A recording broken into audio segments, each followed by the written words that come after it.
जय भीम, नमो बुद्धाय। मैं राहुल सागर आज लेकर आया हूँ क्लास 10 का एक टॉपिक कोऑर्डिनेट ज्योमेट्री। इसका क्वेश्चन लेकर आया हूँ। क्वेश्चन है find the centroid. Centroid find करना है ऑफ द ट्राइंगल। ट्राइंगल का सेंट्रोइड फाइंड करना है। Whose vertices. वर्टाइसिस क्या है? 1 4 -1 -1 3 -2। ठीक है, तो आइए, बहुत ही सिंपल क्वेश्चन है, ज्यादा क्वेश्चन में कुछ है नहीं। आइए लिखते हैं। देखो, the centroid of the triangle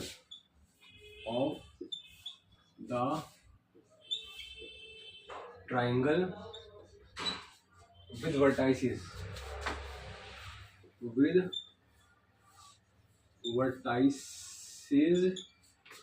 अब देखिए 3 दे रखे हैं, हम इसको ए बी सी मान लेते हैं। Vertices with A comma 4। ठीक है, ये हो गया बी क्या है? -1 -1 एंड सी क्या है? सी है 3 -2। ठीक है,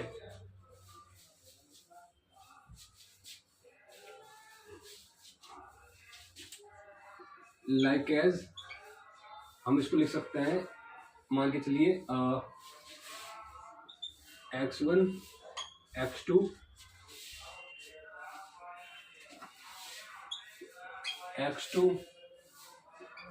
y2 एंड x3 y3। ठीक है, विद द एवरेज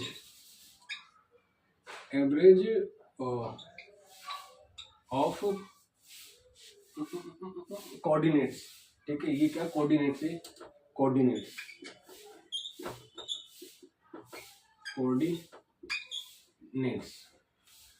ठीक है, अब देखो वो लिख रहा है, बोलता है the centroid of the triangle. The centroid of the triangle with vertices. ये पॉइंट्स वर्टाइसिस हो गए ए बी सी। और इसके बाद देखिए लाइक है, हम इसको x1 x2 x3 y1 y2 y3 मान लेंगे। ये x एक्सिस होता है, ये y एक्सिस होता है। With the average. अब एवरेज क्या होता है? जितने भी हम वर्टाइसिस है प्लस नंबर ऑफ वर्टाइसिस। जैसे कि मैं लिख देता हूँ यहाँ पर, जैसे मान के चलिए ये फॉर्मूला है।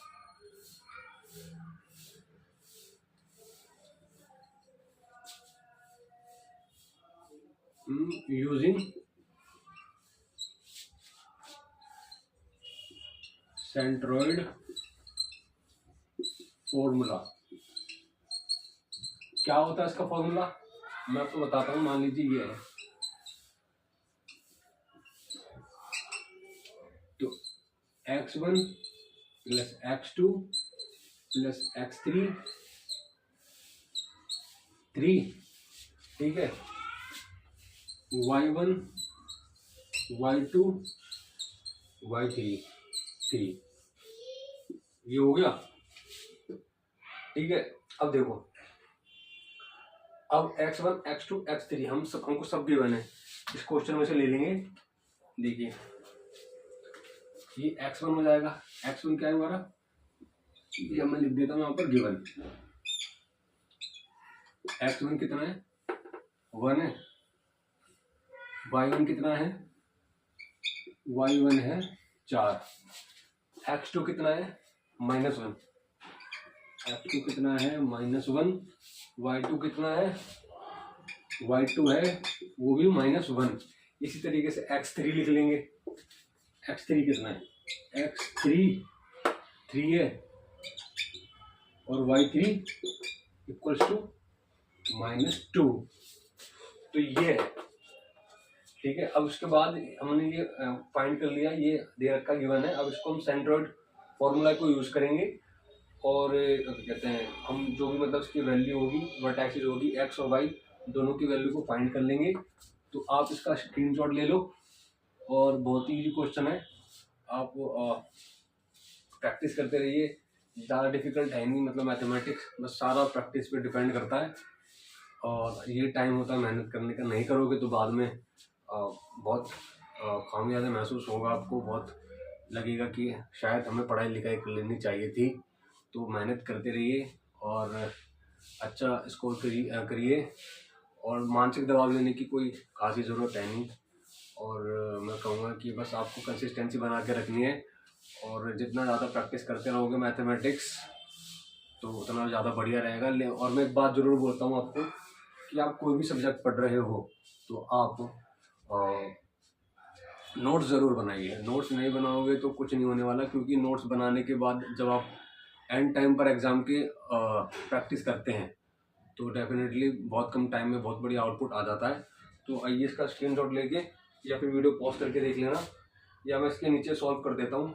आइए इसको एक्स कोऑर्डिनेट्स को सॉल्व करते हैं। यहाँ पर ये रहा एक्स कोऑर्डिनेट्स, एक्स कोऑर्डिनेट। तो एक्स क्या है, क्या फॉर्मूला, x1 x2 x3 को तीनों को प्लस करके डिवाइडेड बाय 3। अब देखो ये 1 2 3 3 है, ठीक है। अगर यहाँ पर अगर x + 4 होता ना तो यहाँ की जगह 4 होता, ठीक है। और इसलिए लिखा हुआ है with the average of coordinates. With the average of coordinates का मतलब भी यही है कि जितने ज़्यादा जितने एक्सिस हैं उसको उतने से ही हम डिवाइड कर देंगे, ठीक है। तो इसको मैं 3 लिख देता हूँ यहाँ पर। तो अभी फिलहाल हमारे पास 3 है जो कोऑर्डिनेट्स है। तो आइए हम करते हैं। x1 गिवन है 1 प्लस x2 कितना है -1 प्लस x3 कितना है 3 है 3 प्लस माइनस 0 हो जाएंगे। यहाँ क्या बचेगा 3 ये 3 1 कट जाएगा तो 1 बचेगा, ठीक है। ये हमने x कोऑर्डिनेट को फाइंड कर लिया।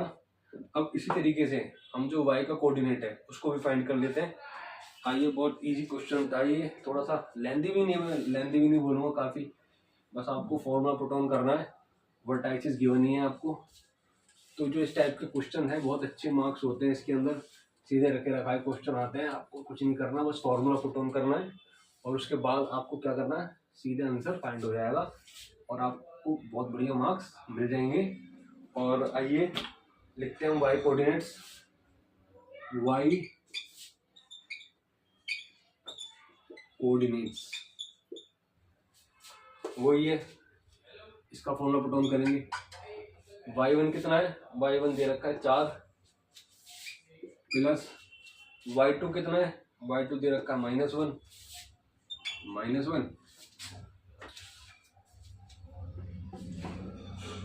प्लस y3 कितना दे रखा है, -2 दे रखा है। सिंपल सा क्वेश्चन है, वही 3 वर्टाइसिस है तो एवरेज की बात करते हैं हम।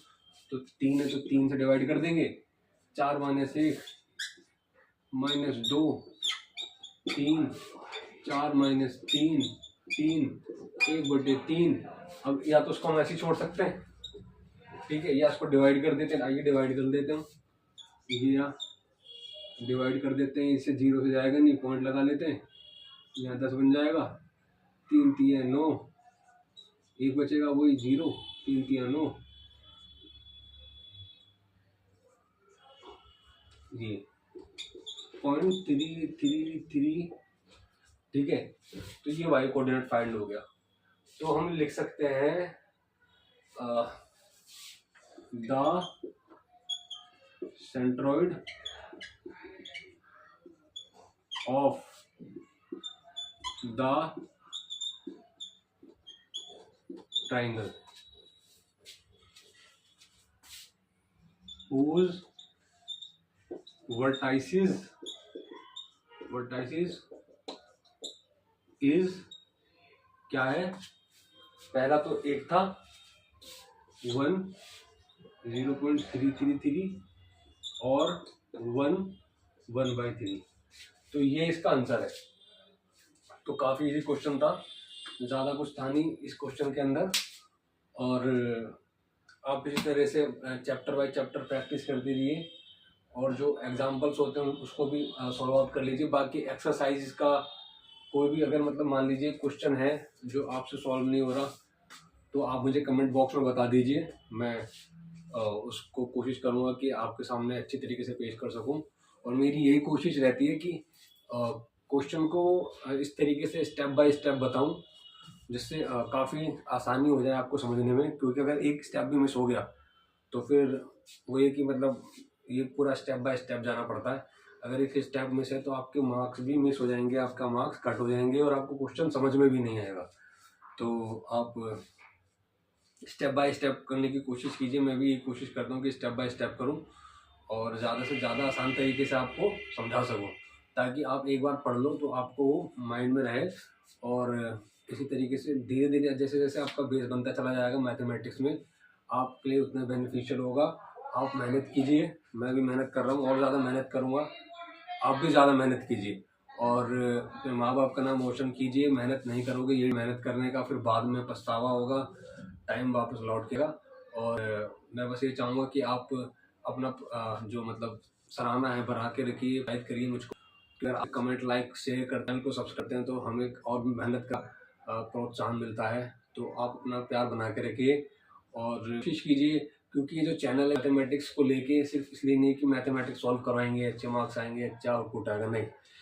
ये मेन चीज़ इसलिए भी है क्योंकि अगर हमारा जो बेस स्ट्रांग नहीं होगा, क्योंकि जो हमारे समाज एक तबका है समाज का जो काफ़ी पिछड़ा हुआ है, उनको उस तरीके से मतलब रिसोर्सेज नहीं मिल पाते, वो सीखने का मौका नहीं मिल पाता।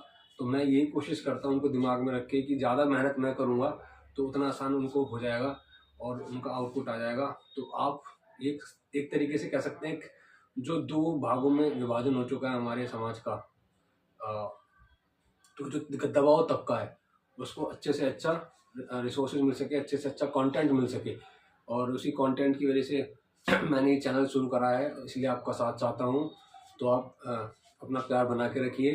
इसी के साथ जय भीम, नमो बुद्धाय।